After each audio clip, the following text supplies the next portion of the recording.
বোন চলে এসেছি। দিদি পাশের বাড়ির দিদি বোন।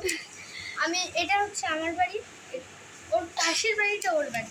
খুব জ্বালায় কিন্তু আমাকে সব সময়। সত্যি কথা বলছি বলে রাগ করছে বল।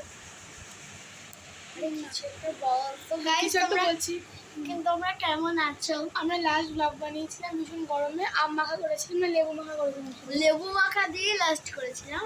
আবার আম শুরু করছি অনেকদিন পর, মানে সামারে করেছিলাম, আবার মনসুনে স্টার্ট করেছি। সারাদিন বৃষ্টি গাইস, সারাটা দিন বৃষ্টি। আর এইদিকে আমাদের বিড়ালের বাচ্চাটা ছোট ছোট যাচ্ছে।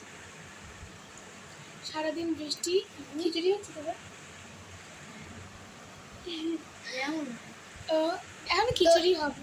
তো বৃষ্টি দিলে তো অনুভূতি কি কি হচ্ছে তো তোমরা কিন্তু কমেন্টে জানিও। আর তোমরা কেউ আমার রিলস গুলোতে লাইক কেন দাও না আমাদের রিলসে বলো তো? তোমরা অনেকে দেখো তারপরে এমনি না লাইক দাও না।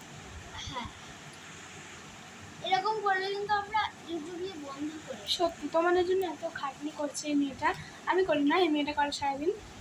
ওরই ফোন, ওর বাড়িতে ফোন থাকে, তো ও হচ্ছে সবসময় ও হচ্ছে সবসময় রিলস বানায়। তোমরা দেখো উল্টো পাল্টা যাই হোক রিলস তো বানায়, সে ভালো লাগে না আমিও জানি। উল্টো পাল্টা যা বানায় সেগুলো বানাই তো মেয়েটা কষ্ট করে উল্টো পাল্টা কানেও রক্ত দেওয়ার জন্য। তো যাও উল্টো পাল্টা রিলস বানাই, সেগুলো তোমরা কেন লাইক করো না আমি জানি না। তবে তোমাদের ভালো লাগলো, তোমরা মনে মনে পছন্দ করো, সেটা খুশি, তাই তো? ওর ভিডিও কোনো ভিডিও পছন্দ হয় না আমিও জানি। ওই আমার কি ভিডিও বানাই যে আমার ভিডিও করা পছন্দ হয় না? সেটা তুই বুঝবি আমার থেকে ভালো না, তাই না? তুই থাকিস না মনে হচ্ছে, তুই থাকি এই মশাই। এই মা এখন ঘুম থেকে উঠলো, তো কটা বাজে এখন? 11টা। ব্লগটা খুব এলোমেলো হচ্ছে।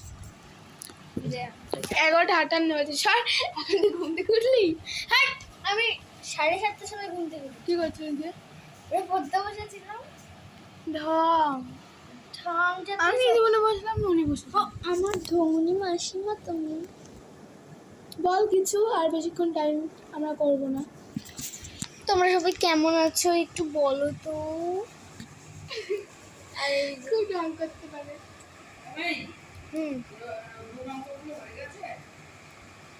না বসেছিলাম। বাই। হ্যাঁ এখন ঝাড় খেলো, ঝাড় খেয়ে অঙ্ক করবে। ও জানে তোর মধ্যে ঝাড় না খেয়ে অঙ্ক পড়া শুরু করবেই না। আমি অঙ্ক করছি।